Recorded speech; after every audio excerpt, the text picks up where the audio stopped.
The African Illustrious Awards aims at searching, discovering, and recognizing highly distinguished Africans who have been outstanding and exceptional in private and public service. The event holds today at the Oriental Hotel in Lagos, Nigeria.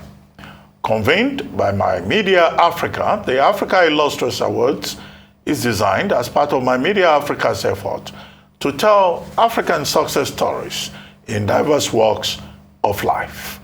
In attendance for this year's Africa Illustrious Awards is Dr. Absalom Dlamini, the former Prime Minister of Eswatini, formerly called Swaziland. Eswatini, according to reports, is classified as a middle-income country with a very high level of poverty experienced by majority of the population.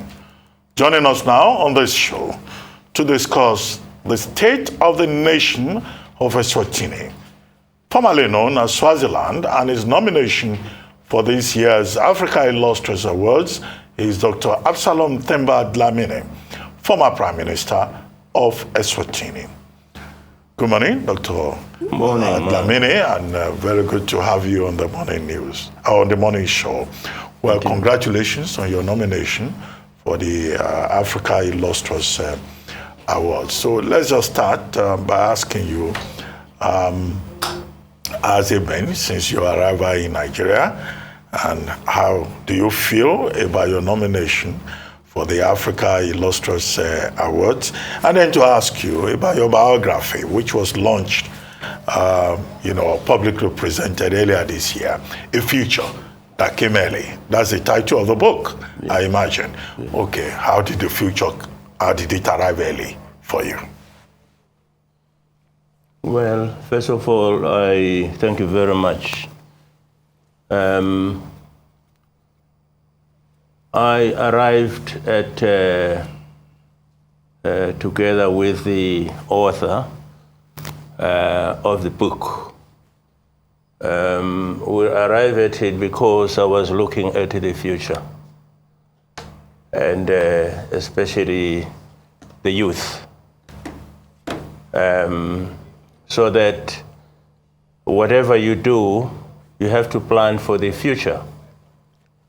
And the way I grew up, it was not easy. So that is why I framed the book such that I talk about the things for the future.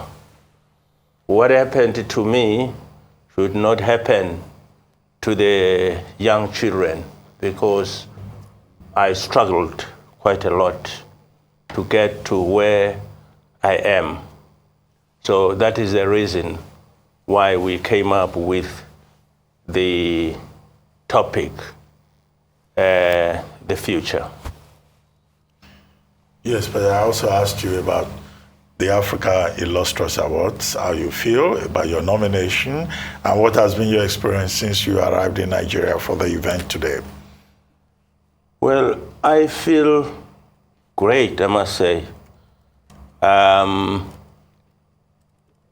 didn't expect this. First of all, I have not heard about Africa Illustrious Awards. I must say I was even in London. So when I heard from Eswatini that I've been nominated by the Africa Illustrious Awards, I was surprised, and I became more interested. Who are these people? And I was very happy. And since I have arrived here, I now have the feel that indeed I'm looking forward to this afternoon when there's going to be the function, the awards presentation. All right, thank you very much. Talking about the Africa Illustrious Award, it recognizes Africans who have excelled in different areas, including leadership and community development. Obviously, being a former Prime Minister in Eswatini at the time, Swaziland, what would you say are some of your critical leadership moments that would put you up for such an illustrious award as this? The critical moments is development of the people, especially the communities, to develop the poor, provide service to the poor, which is very, very important. And I believed that the most important thing a politician can do is to provide service to the people. Therefore, is developing the people, provide the right education to the youth so that they can develop themselves. The common enemy in Africa, especially for the poor, is poverty. That is what it is. Okay. It's poverty, but speaking about development and the youth and Eswatini, a lot of people say it's disjointed because there's prevalence of disease, HIV, AIDS, there's poverty, there's largely underdevelopment, and a lot of people say, okay, Eswatini runs a monarchical system that's quite luxurious, but juxtapose that with the poverty people are facing, was ravaged by COVID-19, the former PM died due to COVID. I mean, how do you juxtapose all of this and chart a narrative of development for your country? Well, when I say development, I also include health, because without giving people the right health facilities, then the whole thing is not there. As you say, COVID did not choose.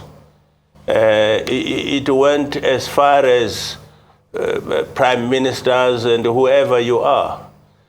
And the country tried, it really fought the disease. I wouldn't say it's not there now. It is there, but in small pockets. But otherwise, the health system is improving, and the government, His Majesty's government, is trying its best to improve the health facilities. Okay. Dr. Dlamini, let's talk about the state of the nation of Eswatini. Now, most Africans, when you talk about Eswatini, they will remember King Eswatini III, who ascended the throne in 2006. And then famously, many of us will remember the Reed Dance, which is a major tourist attraction. But more importantly, it's about the state of the nation itself. The 2005 Constitution talks about parliamentary democracy. And you're just talking about poverty now. But we are told in the narratives that the big problem that is responsible for poverty in Eswatini is because the monarch, Eswatini III, is an absolute monarch, and that he makes short shrift of parliamentary democracy, and that persons who have been appointed as prime ministers or officers of state are persons who have been handpicked by him, including your good self, with due respect. And in 2005, while you were prime minister, you were one of those people, resisting calls that the monarchy in Eswatini should be abolished. So do you share the view that, poverty that you talk about in Africa, the health crisis that you talked about in Eswatini, is as a result of this absolutism and this disregard for parliamentary democracy in your country? Well, the point is, yes, people talk about that, but the way I know it, the king himself, he says the people must follow the procedures which are contained in the Constitution. The therefore, from Parliament itself, if there is any dissatisfaction, it has to be put properly in terms of the Constitution. And there it goes up to the last point. But then it becomes difficult if a matter is rushed outside the Constitution. I must say the Constitution more or less has got everything, all the details are there in the Constitution. If you follow the Constitution, then you'll get to where people want. It is believed that the will of the people shall rule, but within the Constitution or the terms of the Constitution. Well, talking about Constitution, we understand that based on a number of surveys, polls, discussions with the United Nations, Eswatinis have said that they are consistently dissatisfied with absolute monarchy and are pushing for democracy, full democracy in Eswatini. In fact, this has given rise to the Eswatini protests, which started last year and have continued even this year. Young people, older people coming out to say that they do not want the monarchy anymore and want to have a democratically elected government where they can trust that their funds will be well managed and the country, you know, they can be taken out of poverty and it wouldn't be just one person who is speaking and his word is law. What's your take, or what's your side on the Eswatini protests, and what's your take on Eswatini moving from an absolute monarchy to a democracy? Well, as I said,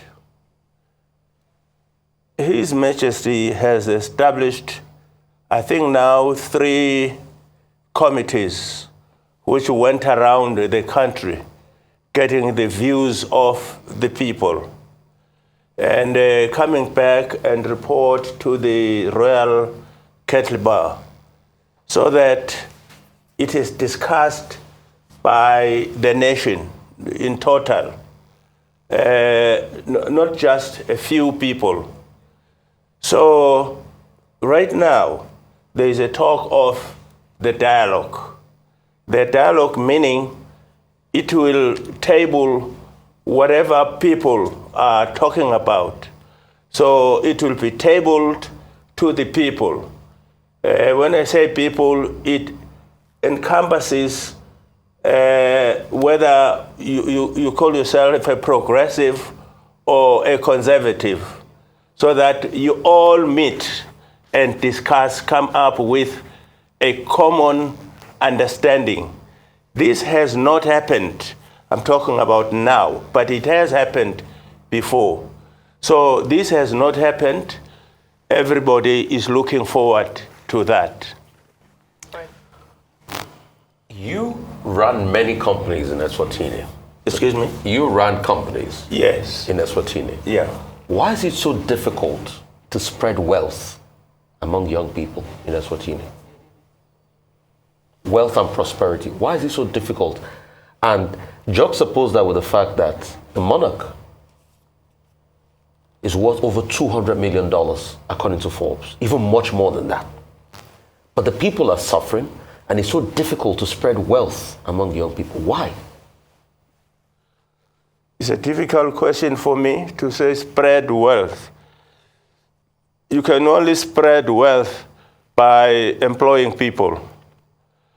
And if you say spread wealth, it could mean you have to take money and give it to people, which I think no country can do that in the world anywhere.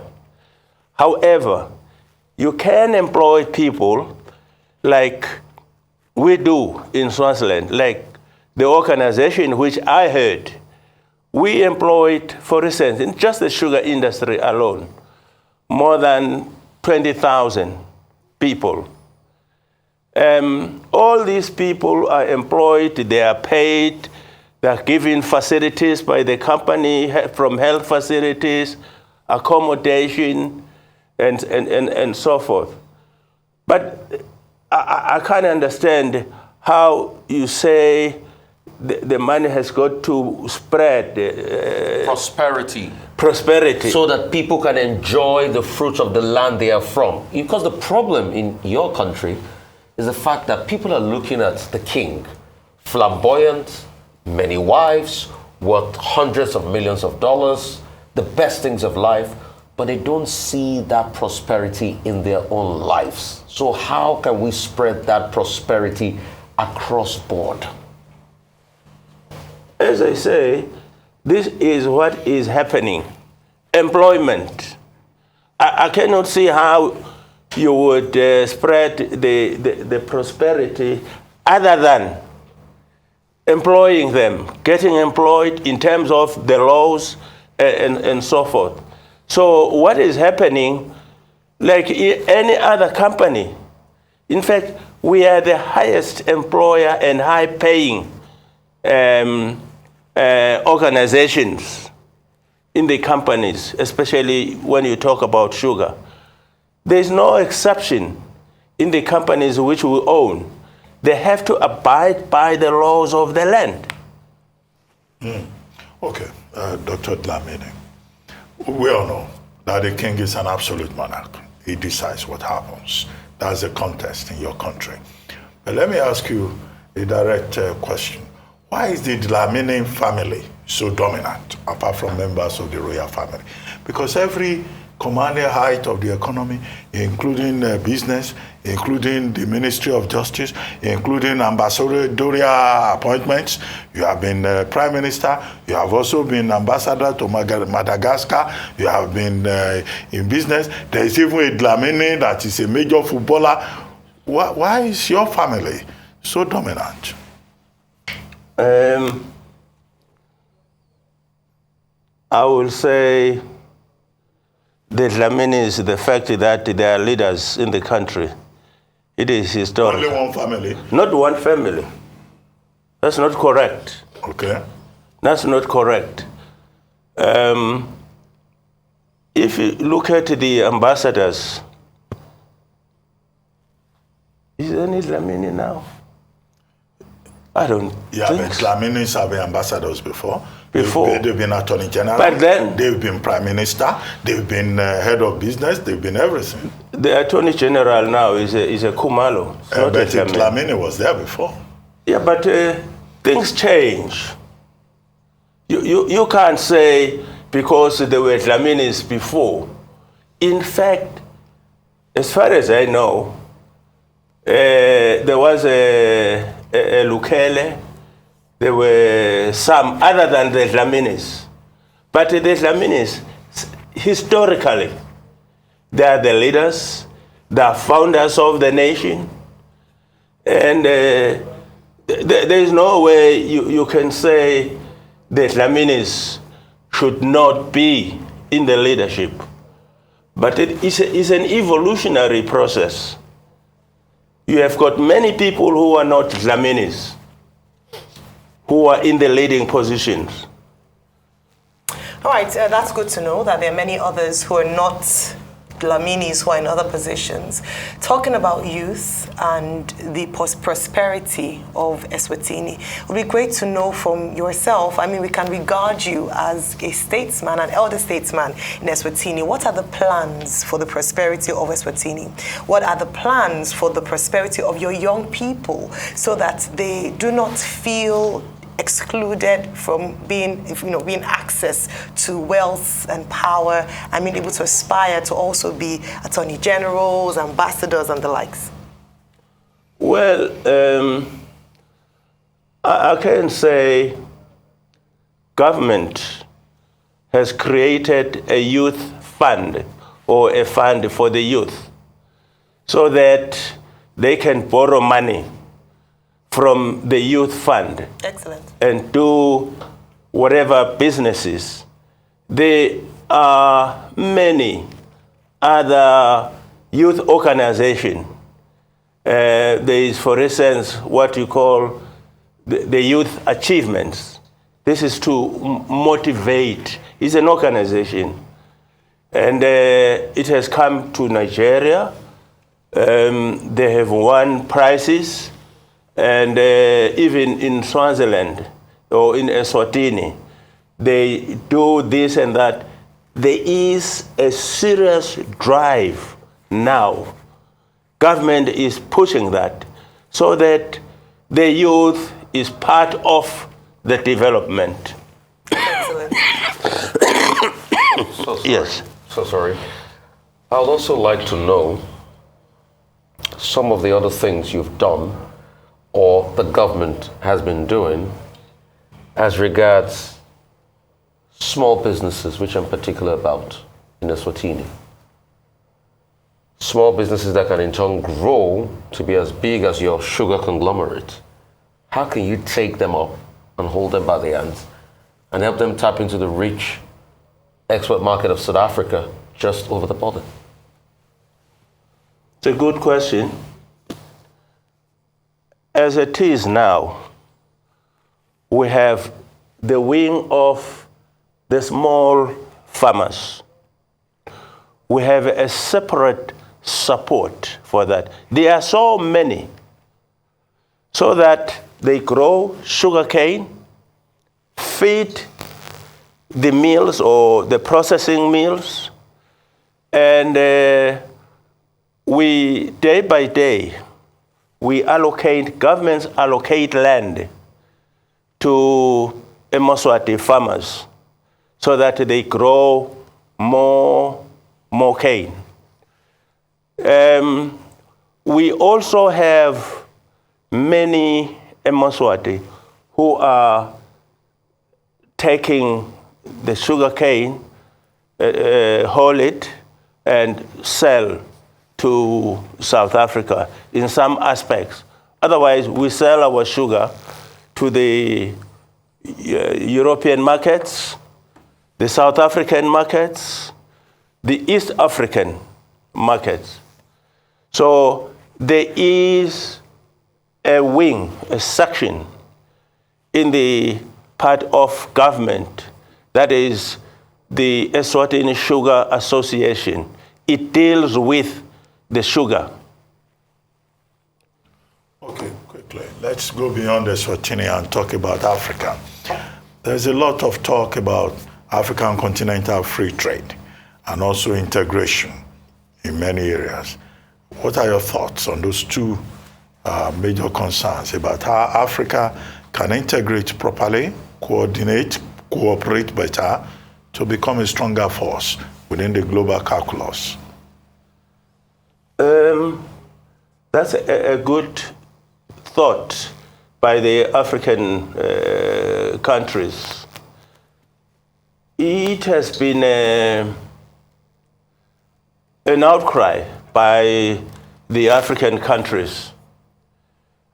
Let me give you an example. We sell our sugar abroad, whether Middle East or what. But we don't sell to ourselves in Africa. So the intra-Africa trade is a very, very good initiative. It has to be promoted. We are promoting it. Even in Swaziland, government is doing its best to make sure that this is promoted. So that is a very good initiative by the African countries. Sooner or later, we'll have no market in these European countries or wherever, American, because their population is also growing and land is not growing. You find that because of technology, their product increases. They have to sell to themselves, and then we'll get stranded. All right, so you're in Nigeria, and Nigeria is big brother in Africa, largest economy in Africa, and we want to assume that you would perhaps want to take the opportunity of being here to meet with some critical stakeholders to see how you can forge relationships with your country, being a businessman, of course, also having worked in government. What are there any hopes of doing that in your stay in Nigeria, and what would you be looking at to foster? What trade relationship would you like us to dip in between Eswatini and Nigeria? Well, my hopes are my host. I think there will be some arrangements that I should meet some colleagues, whether we're mainly in sugar, Okay. but it doesn't mean that we have to look for people who are in the sugar industry. It has to be, for instance, in the manufacturing. That is what we would prefer. Manufacturing of all types, it depends at the end of the day when we discuss that we would like to have this kind of manufacturing. But we have citrus in Eswatini, we have pineapple. I'm talking about things which we export. We have trees. These are the main products which we produce and export.